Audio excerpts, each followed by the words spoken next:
Hola maestros y maestras. Veremos ahora la evaluación durante el ciclo escolar, parte 3. Te invito a que me sigas en mis redes sociales 100% académicas, donde encontrarás apoyo para tu práctica educativa y para los exámenes de admisión y promoción. Mi nombre es Marcia y comenzamos. La metacognición, la autoevaluación y la coevaluación.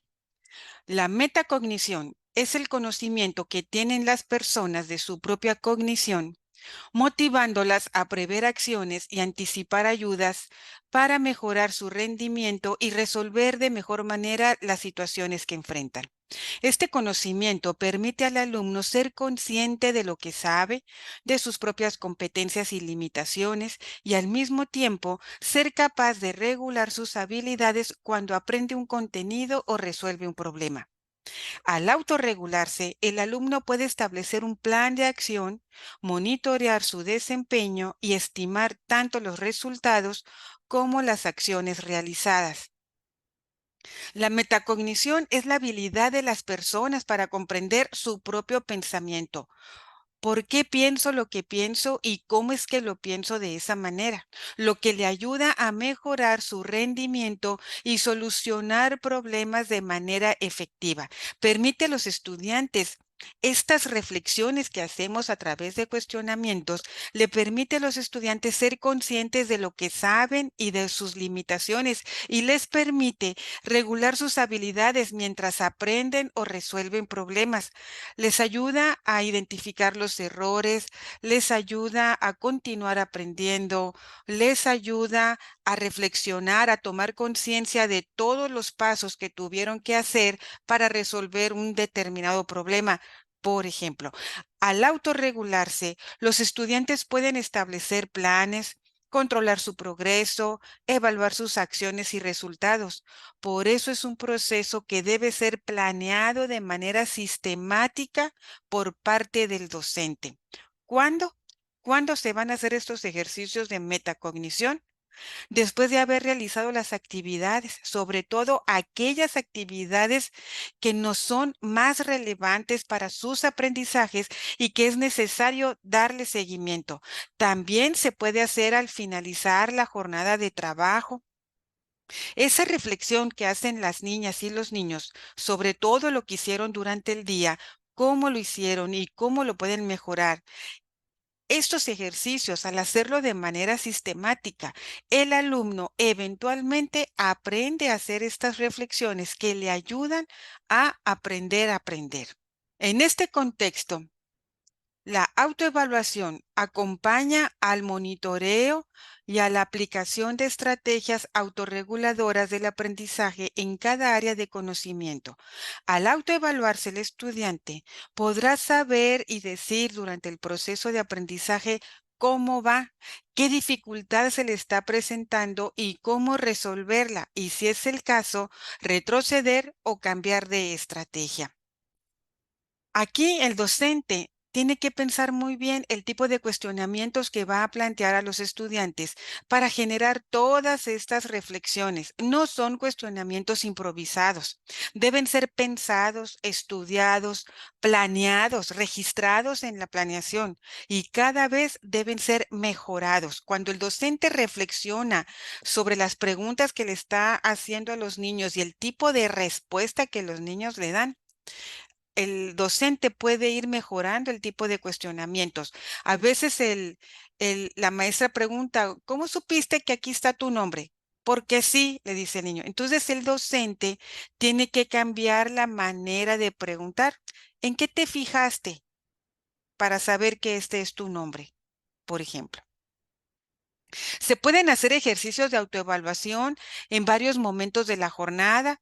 Puede ser al finalizar alguna actividad o puede ser al finalizar el proyecto cuando lo estamos evaluando todo de manera global o después de alguna actividad que para nosotros resultó ser muy relevante o para los niños resultó ser muy relevante, por ejemplo, algún festival, algún bailable, que no se quede solamente en ese ensayo o en lo artístico, sino hay que evaluar cómo fue el desempeño, te gustó bailar, cuál paso se te hizo más difícil, qué necesitas hacer para acordarte de todos los pasos en la escenografía, o por ejemplo, en las actividades de matemáticas, ¿cómo le hiciste para resolver este problema?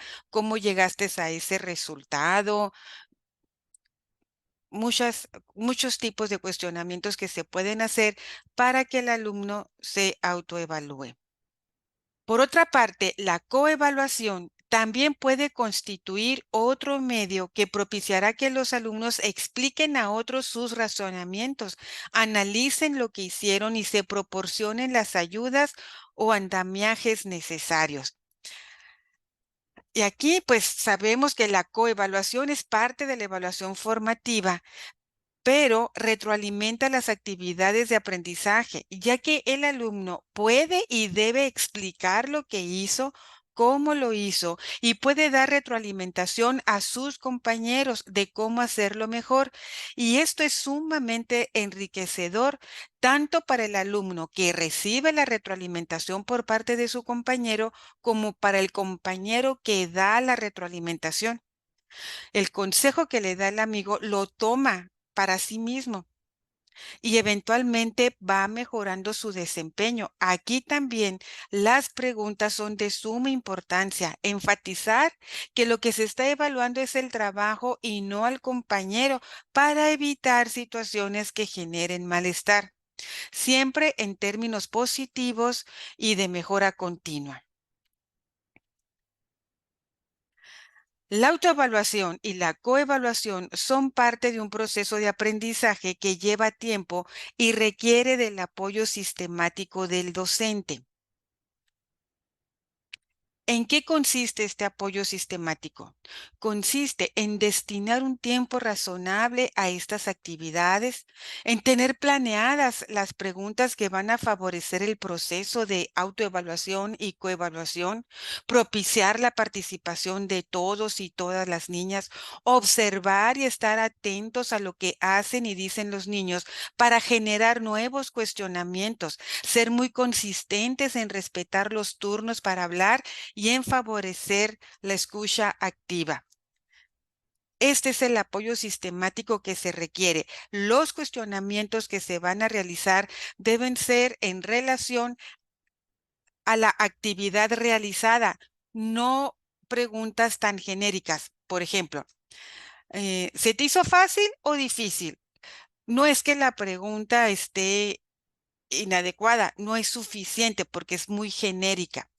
Por ejemplo, una pregunta muy específica de alguna actividad puede ser, ¿cómo sabes que el resultado es 4?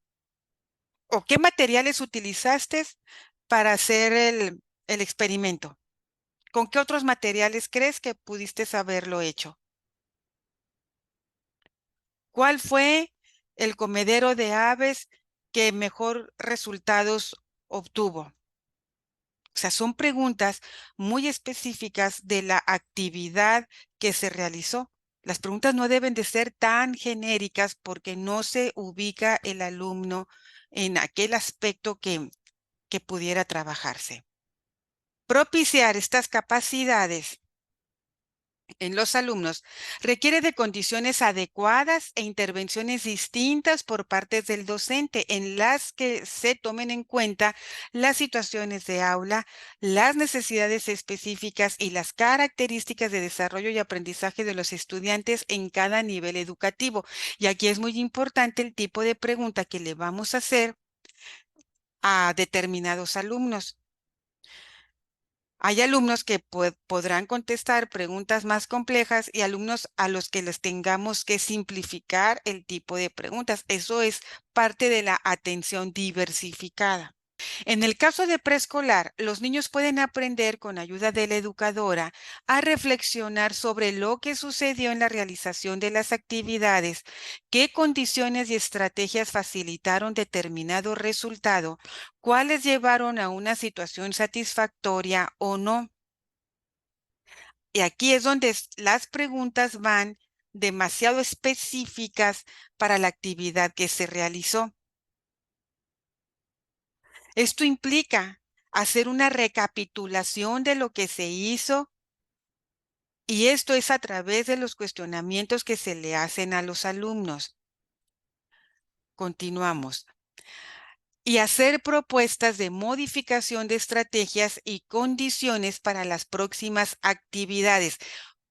Con las reflexiones que los niños van haciendo a partir de los cuestionamientos que la educadora hace, se pueden y se deben generar propuestas de modificación de estrategias y propuestas de modificación de condiciones para las próximas actividades.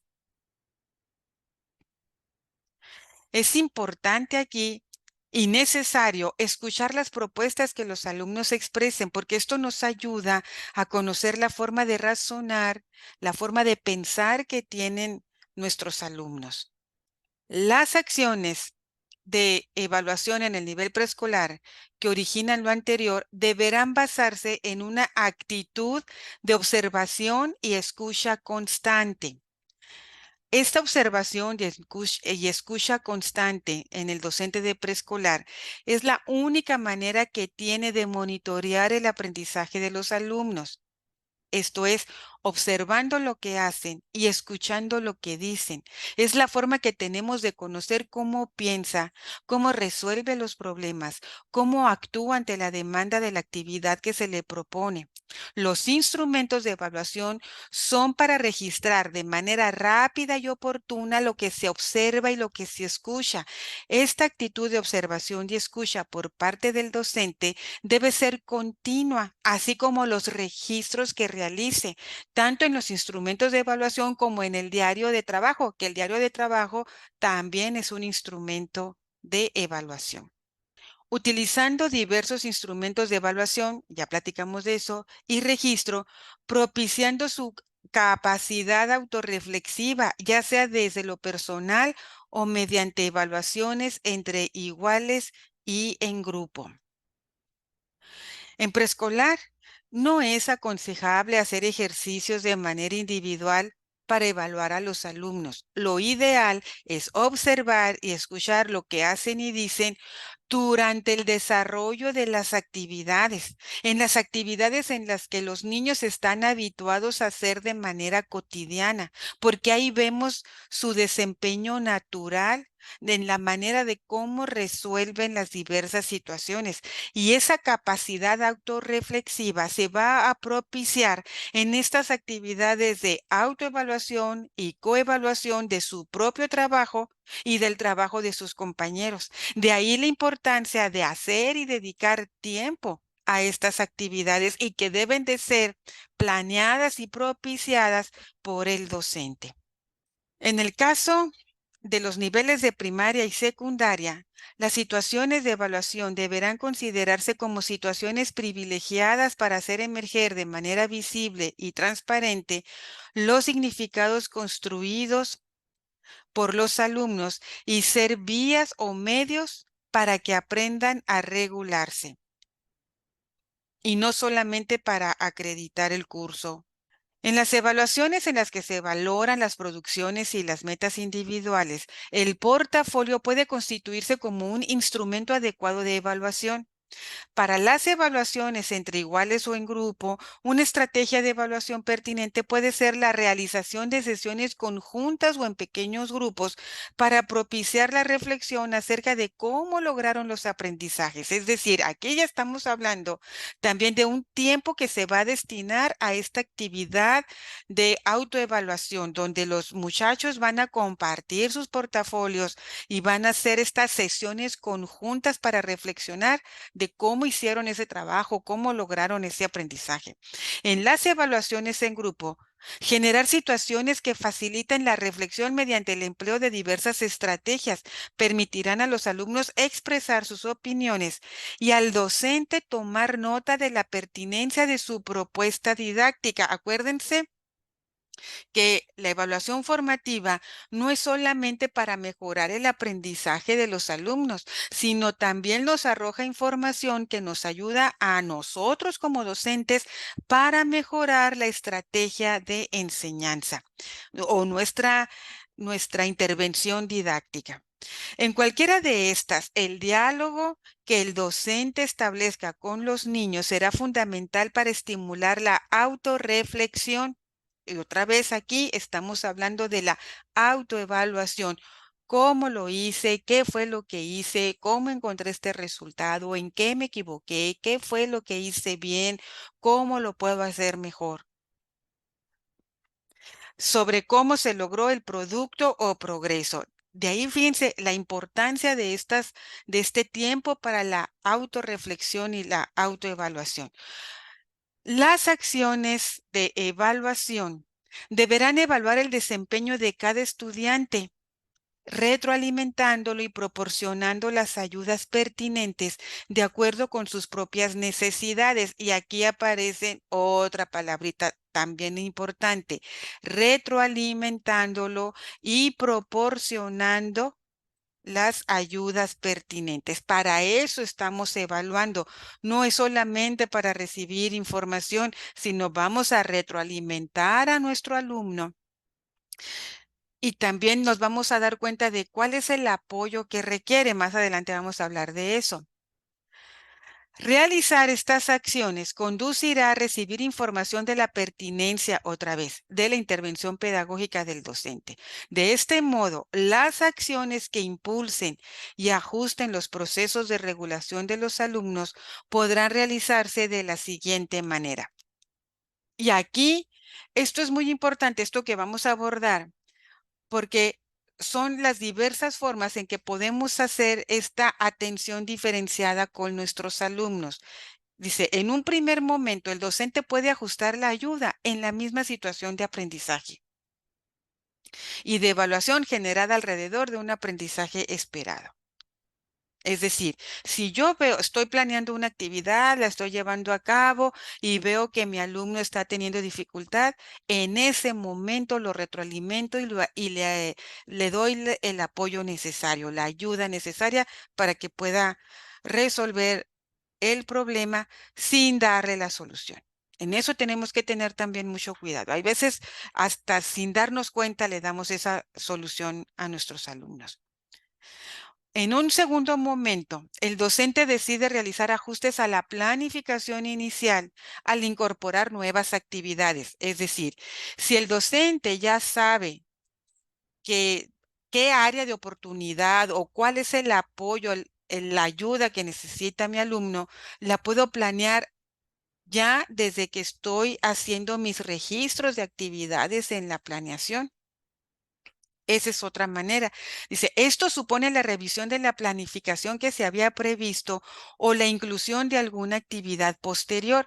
Es decir, el docente hace su planeación, pero en la medida que va conociendo a los niños y se va dando cuenta de estas áreas de oportunidad que tienen los niños, puede y debe modificar esta planificación, puede ir haciendo estos ajustes, puede ir incorporando actividades para apoyar a estos alumnos.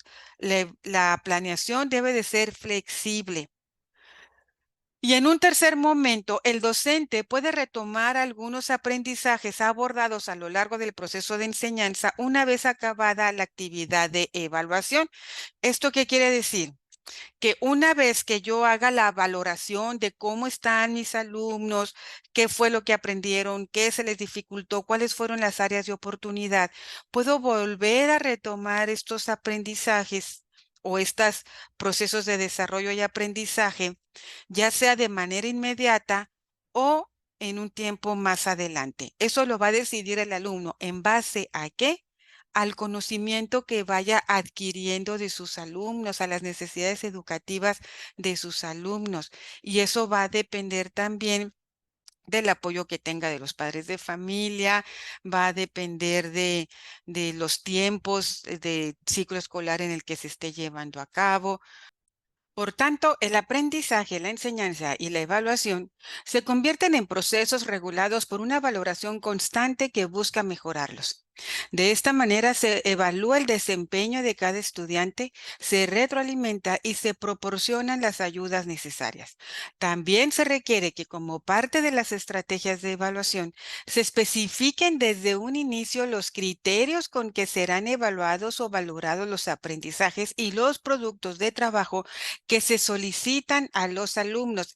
Así ellos sabrán lo que se espera que logren y serán capaces de identificar en qué punto de su proceso de aprendizaje se encuentran. En cada nivel, los docentes pueden contribuir a que sus alumnos aprendan a aprender, partiendo de la idea de que son personas con conocimientos y posibilidades de seguir aprendiendo, independientemente de sus características físicas, intelectuales, sociales, culturales o económicas. El docente tendrá que construir ambientes de aprendizaje para brindar retroalimentaciones formativas y reconocer logros, además de guiar a sus estudiantes para que establezcan metas, pongan en práctica estrategias de pensamiento, propongan soluciones diversas, busquen, analicen y relacionen información y tomen decisiones para el logro del aprendizaje. Estas y otras acciones deberán ser parte primordial de los elementos de aprendizaje y de la evaluación. Realizar acciones evaluativas centradas en lo formativo y no solo en la valoración de resultados finales favorecerá que los estudiantes adopten una mejor actitud hacia el estudio y se perciban como estudiantes capaces que saben responder a las demandas académicas empleando estrategias de aprendizaje específicas, haciendo uso adecuado tanto de sus propios recursos internos como el entorno físico, los materiales y el tiempo asignado para alcanzar los propósitos de aprendizaje. Los apoyos y las responsabilidades compartidas. Los resultados de los aprendizajes logrados durante el proceso de evaluación constituyen una base para mejorar el desempeño e identificar las necesidades de apoyo para los alumnos que lo requieran. Todos los involucrados en el proceso educativo, alumnos, docentes, autoridades escolares, madres y padres de familia, tomarán las decisiones que consideren pertinentes para lograr que los alumnos aprendan. Los niveles de desempeño y el tipo de apoyo que debe otorgarse a los alumnos. Y aquí hacen una diferenciación entre el tipo de apoyo que requieren los alumnos destacados, los que están insatisfactorio, suficiente o insuficiente. Y dice, para el desempeño destacado, el apoyo está centrado en la colaboración que existe entre la escuela y la familia. En el aula será necesario continuar favoreciendo actividades de reflexión acerca de los procesos de aprendizaje y compartirlas con la familia para dar continuidad. En el desempeño satisfactorio, el apoyo adicional se refiere a la incorporación de actividades de reflexión de los resultados y las actividades de refuerzo de los aprendizajes no logrados que deben desarrollarse entre la escuela y la familia. El desempeño suficiente requiere de apoyo y asistencia permanente que se traduce en la incorporación de actividades de reflexión y de diseño de actividades o materiales diferenciados para lograr los aprendizajes. Este tipo de apoyo requiere que la familia y la escuela estén centrados en el aprendizaje del alumno y establezcan una comunicación constante. El nivel de desempeño insuficiente requiere de apoyo, tutoría, acompañamiento diferenciado y permanente. Esto significa que dentro del aula será necesario enriquecer los ambientes de aprendizaje, incorporar actividades modeladas y materiales educativos adicionales, además de modificar la organización del grupo para favorecer la colaboración entre pares. Para los alumnos que puedan tener un nivel de desempeño insuficiente, se deberán de buscar estrategias que favorezcan el aprendizaje y eliminen la exclusión. La colaboración y la comunicación entre la familia y la escuela serán determinantes para que los alumnos avancen en el nivel de desempeño. Los apoyos que se brinden a los estudiantes deben centrarse en el aprendizaje de todos, privilegiando la inclusión y la atención a la diversidad para prevenir el rezago escolar y disminuir índices de riesgo de reprobación. Esto implica dar un acompañamiento a partir de las necesidades y características particulares de los alumnos para que sean cada vez más autónomos y sepan cómo actuar de manera estratégica y autorregulada frente a barreras en sus procesos de aprendizaje, es decir, establecer compromisos compartidos con las familias para que apoyen las medidas que los docentes sugieran. Brindar apoyo a los alumnos significa dar seguimiento a sus progresos en el aprendizaje, comprender sus procesos y las estrategias que utilizan ante los diversos contenidos curriculares, entender dónde radican las dificultades, qué tipo de contenidos se les facilitan y cuáles les generan conflicto. De esta manera, la detección de necesidades permitirá seleccionar las estrategias que más favorezcan el aprendizaje de los alumnos. Algunas estrategias pueden considerar la intervención del colectivo de docentes para organizar las características de los alumnos en función de sus capacidades y oportunidades para aprender con la finalidad de tener un panorama compartido y ponderar las estrategias que cada docente puede impulsar desde su ámbito de competencia. Cabe señalar que para que el alumno pueda aprender, será necesario considerar sus posibilidades, características y necesidades. Ningún alumno deja de aprender cuando se ofrecen oportunidades adecuadas, lo hace cuando se le excluye, cuando se le segrega porque no aprende al ritmo de los demás. La evaluación es un proceso sistemático que debe servir para mejorar la intervención educativa desde diferentes ámbitos de responsabilidad. ¿Qué responsabilidades le tocan a cada uno de los involucrados? Por ejemplo, la responsabilidad de la escuela es garantizar el derecho a la educación de todos los alumnos sin importar condiciones y evitar cualquier forma de rechazo o exclusión. La responsabilidad del docente radica en generar experiencias de aprendizaje significativas y orientar a la familia para que las experiencias se enriquezcan en otros espacios. No se trata de trasladar la función docente a la familia, sino de buscar apoyos complementarios.